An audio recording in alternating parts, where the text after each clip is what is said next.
Hey guys, Dr. Brown here, and tonight we're working the integral of tangent inverse x over 2 divided by 4 plus x squared dx.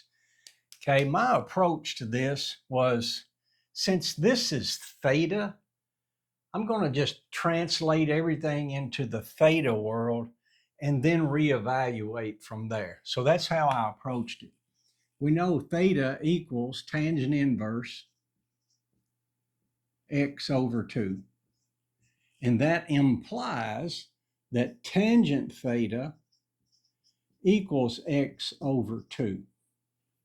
That said, I can draw a triangle here. So here's my right triangle.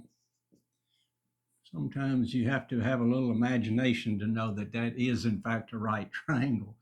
But tangent, the opposite over adjacent, is x over 2.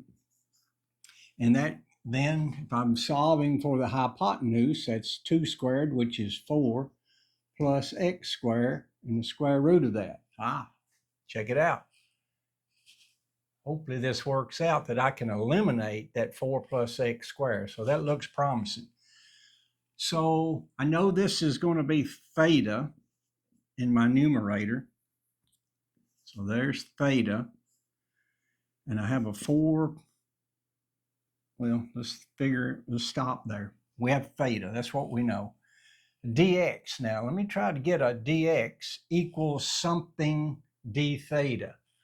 So let me take the derivative of tangent, which is secant squared theta, chain rule, d theta, and that equals 1/2 dx. Okay, so if I'm trying to solve for dx, that's 2. I multiply both sides by 2. 2 secant squared theta d theta equals dx. Okay, secant then is the hypotenuse over the adjacent side. So I have 2 times square root 4 plus x squared over 2, but it's squared. So it's secant squared d theta equals dx. So 2 squared is 4. And then the radical sign, 4 plus x squared, the square root of that squared, the radical sign drops away, and I'm left with 4 plus x squared d theta equals dx. So 2 over 4 is 1/2. So 1/2 4 plus x squared d theta equals dx. This is awesome because that's in the numerator. And when I put d theta and with 4 plus x squared in the numerator, hey, guess what's going to happen to this one? It's going to cancel out. So I have 1/2. Now I'm looking for dx here. So I'll bring the 1/2 to the outside. 4 plus x squared d theta. That was dx. Those cancel out. I'm left with 1/2 the integral of theta d theta. Now theta is to the first power. So I'm going to increase that by 1 and divide by 2. So 1 plus 1 is 2, divide by 2.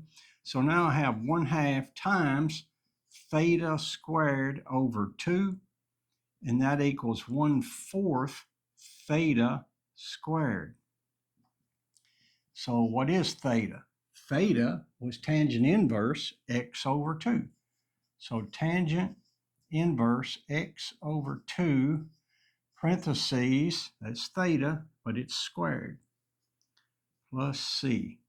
And that, my friend, would be the integral of tangent, the answer of the integral of the tangent inverse x over 2 divided by 4 plus x squared. So the general approach was, let me get this into the theta world and see if something will cancel out. And it worked out for us.